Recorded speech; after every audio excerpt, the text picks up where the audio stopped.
সিলেটে হোটেলের রুম খালি পাচ্ছে না দলগুলো, তাই সময় আর ভেন্যু আবার বদলাচ্ছে। ২৬ ডিসেম্বরের পরিবর্তে কয়েকদিন এগিয়ে ঢাকা থেকে টুর্নামেন্ট শুরুর পরিকল্পনা গভর্নিং কাউন্সিলের। এদিকে এনামুল হক বিজয়ের রিট খারিজ হলেও নিলাম তালিকা থেকে তার নাম বাদ দেওয়ার কারণ জানতে চেয়ে আইনি নোটিশ দিয়েছেন বিসিবিকে।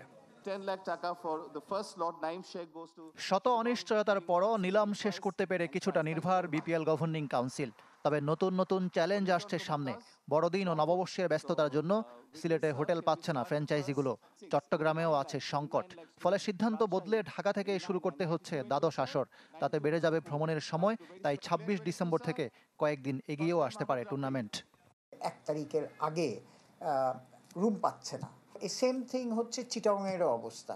তো সুতরাং আমরা হয়তো যেটা করতে পারি, এটা এখনও প্ল্যানিং স্টেজে আছে, যে আমরা ফার্স্ট ঢাকায় শুরু করে তারপরে সিলেট গিয়ে তারপর চিটাগংয়ে তারপর ফাইনাল রাউন্ড ঢাকায়। ফিক্সিং ইস্যুর রেশ কাটছে না। বাদ পড়া ৯ ক্রিকেটারের রিট খারিজ করেছে হাইকোর্ট। এনামুল হক বিজয় তবু থামেননি। লিগ্যাল নোটিশ নিয়ে এদিন হাজির হয়েছিলেন ক্রিকেট বোর্ডে।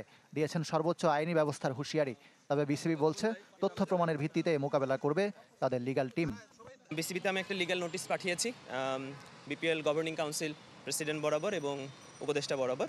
সেটা আসলে আমার আজকে আশা ছিল বিসিবিতে জমা দেওয়ার জন্য। বিসিবি এটা রিসিভ করেছে। আমি অবশ্যই এটা সর্বোচ্চ পর্যায়ে যাব ইনশাল্লাহ। যেহেতু সে কোর্টে গেছে, উই উইল ফাইট আউট। আমাদের কাছে যা আছে এভিডেন্স বলেন, আমাদের যে প্রোটেক্ট করতে হবে সেটা আমরা আমাদের মতো করে আমাদের লিগ্যাল টিম উইল হ্যান্ডেল। এবার অভিযুক্ত কর্মকর্তাদের বিরুদ্ধেও অ্যাকশনে যেতে চায় গভর্নিং কাউন্সিল। টিম ম্যানেজমেন্টের নাম পাঠাতে দলগুলোকে সময় বেঁধে দেওয়া হয়েছে ২৪ ঘন্টা। তালিকায় অভিযুক্ত কেউ থাকলে তাদের এক্রিডিটেশন কার্ড দেওয়া হবে না। এটা আমরা কালকে পর্যন্ত ওয়েট করব।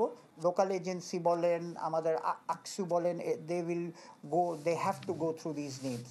যাদের ওইখানেও যদি কেউ রেড ফ্ল্যাগ থেকে থাকে, আমরা কিন্তু তাদের কার্ড ইস্যু করব না। তারা টিমের আশেপাশে থাকতে পারবে না।